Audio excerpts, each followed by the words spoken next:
12ই December 2025 Ramkrishnapur, ঘোলা, সোদপুর, উত্তর 24 পরগনা পরিমল বিশ্বাসের গৃহ থেকে চ্যানেল আনন্দের একটি প্রতিবেদন।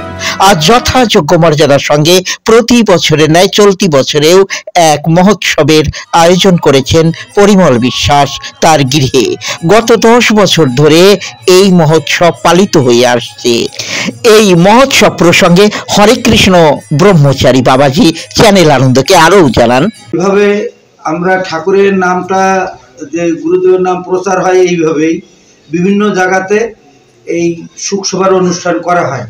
করে ঠাকুরের গুণ কীর্তন আলোচনা, তার লীলা কীর্তন আলোচনা এবং ভক্তদের মধ্যে গান পরিবেশন হয়, ভক্তিমূলক গান। এই গানের মাধ্যমে বিভিন্ন জ্ঞানের কথা থাকে। সেই জ্ঞানের কথা দিয়ে আমাদের মন অন্তর যাতে একটু বুদ্ধি বিবেচনা আসে, সেই যা বুদ্ধি বিবেচনা জাগানোর জন্য এই সব অনুষ্ঠান করা হয়। আপনার নামটা যদি দর্শক বন্ধুদের জানান।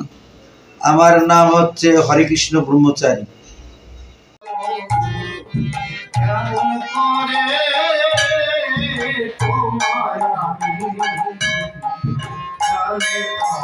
গৃহকর্তা পরিমল বিশ্বাস চ্যানেল আনন্দকে আরও জানান। গত 10 বছর ঠাকুরের অনুষ্ঠান তো করার মতন ক্ষমতা আমাদের নেই, তাও ঠাকুরের ইচ্ছায় ঠাকুর করায় আমাদেরকে, তাই ঠাকুরের ইচ্ছায় অনুষ্ঠানটা হয়। বিভিন্ন জায়গার ভক্তরা আসে, কৃপা করে আসে, আমি তো তাদের আনতে পারি না। ঠাকুরের কৃপায় ঠাকুর নিয়ে আসে বলেই এনরা আসেন। সেই ঠিকানাটা ঠিকানা ঘোলা, রামকৃষ্ণপুর। ধন্যবাদ চ্যানেল আনন্দের পক্ষ থেকে।